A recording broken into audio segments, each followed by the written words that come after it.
নমস্কার বন্ধুরা, পিঙ্কি কিচেনে সবাইকে স্বাগত। আজ তোমাদের সাথে শেয়ার করব সজনে ফুলের রেসিপি। তার জন্য দেখো, এখানে আমি সজনে ফুল নিয়ে নিয়েছি বেশ কিছুটা পরিমাণে। সজনে ফুলগুলোকে সবার আগে আমি বেছে পরিষ্কার করে নেব, কারণ অনেক নোংরা আছে, ডাঁটাটা আছে, সেই জন্য আমি বেছে আগে পরিষ্কার করে নিচ্ছি। দেখো, ফুলগুলোকে আলাদা করে নিয়েছি আর ডাঁটিগুলোকে ফেলে দিলাম।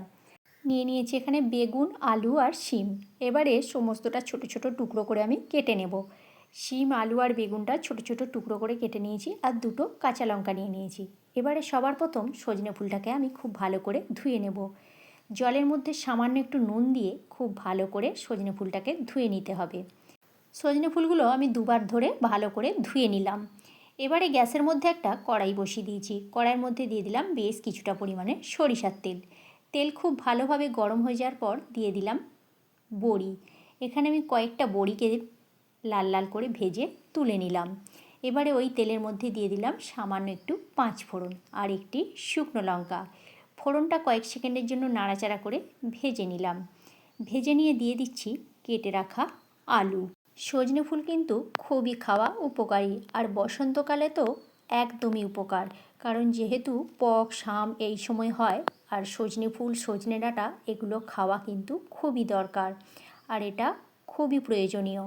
দেখো, আলুটা দেওয়ার পর আলুটা একটু নাড়াচাড়া করে ভেজে নিচ্ছি। আলুটা ভাজার সময় সামান্য পরিমাণ একটু হলুদ গুঁড়ো দিয়ে দিলাম। হলুদ গুঁড়োটা দিয়ে আলুটাকে একটু লাল করে ভেজে নিচ্ছি। বন্ধুরা, ভিডিওর রেসিপি যদি ভালো লেগে থাকে ছোট্ট একটা লাইক করো, কমেন্ট করে বলো রেসিপিটা তোমাদের কেমন লাগলো। আর আমার চ্যানেলে যদি নতুন বন্ধু হয়ে থেকো তাহলে আমার চ্যানেলটা সাবস্ক্রাইব করার অনুরোধ রইল। আর ফেসবুক পেজ থেকে দেখে থাকলে আমার পেজটি ফলো করে নিও। আলুটা ভেজে নেওয়ার পর দিয়ে দিলাম কেটে রাখা শিম আর বেগুন। শিম আর বেগুন আলুর সাথে আবারও 2 মিনিটের জন্য নাড়াচাড়া করে ভেজে নিচ্ছি। গ্যাসের ফ্লেমটা মিডিয়াম টু লোতে রেখেই রান্নাটা আমি করছি। এবারে দিয়ে দিলাম ধুয়ে রাখা সজনে ফুল। সজনে ফুলটা দিয়ে আবারও 2-3 মিনিট নাড়াচাড়া করে ভেজে নিতে হবে। আগেই কিন্তু সজনে ফুলটা ঢাকা দেওয়া চলবে না, তাহলে কিন্তু জল বেরিয়ে যাবে আর সজনে ফুলটা ভালো লাগবে না খেতে। 2-3 মিনিট একটু নাড়াচাড়া করে ভেজে নিলে তাহলে তার স্বাদটা খুবই ভালো হয়। দেখো, 2-3 মিনিট আমি এখানে নাড়াচাড়া করে সজনে ফুল আর সবজিটা ভেজে নিলাম। দিয়ে দিলাম এখানে স্বাদ মতো নুন। নুনটা দিয়ে আবারও একটু নাড়াচাড়া করে নিচ্ছি। আর এই রেসিপিটা গরম ভাতের সাথে অসাধারণ খেতে লাগে বন্ধুরা।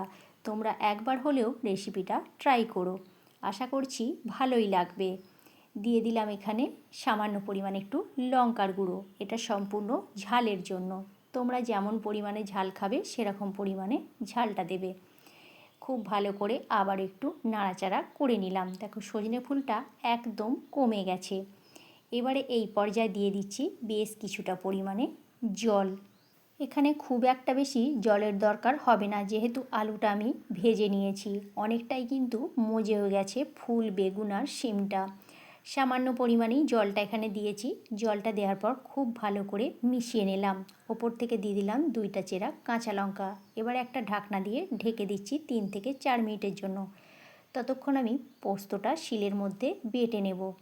এখানে আমি 4 থেকে 5 চামচ মতো পোস্ত নিয়েছি। সেই পোস্তটা শিলের মধ্যে বেটে নিচ্ছি। তোমরা চাইলে মিক্সিতেও বেটে নিতে পারো। শিলের মধ্যে আমি এটা বেটে নিয়েছি। এবারে 3 থেকে 4 মিনিট পর আমি ফিরে আসছি। ঢাকনাটা খুলে দিলাম। দেখো, জলটা কিন্তু অনেকটাই কমে গেছে। এবারে খুন্তিতে করে একটু চেপে চেপে আমি দেখে নিচ্ছি আলু খুব ভালোভাবে এখানে সিদ্ধ হয়ে গেছে। এবারে দিয়ে দিচ্ছি আমি ভেজে রাখা বড়িগুলো। বড়িটা হাতে করে একটু আমি গুঁড়ো করে নিয়েছি, সেই বড়ি ভাজাটা দিয়ে দিলাম। বড়ি ভাজাটা দিয়ে খুব ভালো করে আবারও একটু মিশিয়ে নিচ্ছি, যাতে করে বড়ির যে সুগন্ধটা সেটা ফুলের মধ্যে ভালোভাবে মিশে যায় আর খেতেও বেশ ভালো লাগবে। নিরামিষ করলে বড়ি দিয়ে রান্না করবে, তাহলে খেতে বেশ ভালো লাগবে। দেখো, খুব ভালো করে এখানে মিশিয়ে নিলাম। আলুগুলো 2-1টা চেপে চেপে ম্যাশ করে দিলাম, তাহলে খেতে বেশি ভালো লাগবে। এবারে দিয়ে দিলাম পোস্ত বাটা। পোস্ত বাটাটা দিয়ে বাটিটা ধুয়ে সামান্য পরিমাণে একটু জল দিয়ে দিয়েছি। জলটা দিয়ে খুব ভালো করে আবারও একটু পোস্তর সাথে মিশিয়ে নিচ্ছি। পোস্তর সাথে খুব ভালোভাবে মিশিয়ে নেওয়ার পর আমি আবারও 1 মিনিটের মতো এটা ঢাকনা দিয়ে ঢেকে দিচ্ছি, যাতে করে আরও ভালোভাবে মিশে যায়, তাহলে খেতে বেশ ভালো লাগবে। 1 মিনিট পর আমি ঢাকনাটা খুলে দিলাম। দেখো পোস্তর সাথে খুব ভালোভাবে এখানে মিশেও গেছে। এবারে খুন্তিতে করে একটু চেপে চেপে ম্যাশ করে দিচ্ছি, তাহলে একটু গ্রেভি গ্রেভি হবে আর খেতে বেশ ভালো লাগবে। নামাবার সময় দিয়ে দিলাম 1 চামচ মতো কাঁচা সরিষার তেল। সরিষার তেল দিলে এর স্বাদ এবং গন্ধ দুটোই ভালো হবে। সজনে ফুলের রেসিপিটা আমার তৈরি হয়ে গেছে। কেমন লাগলো অবশ্যই জানিও। ভালো লাগলে একটা শেয়ার করে দিও।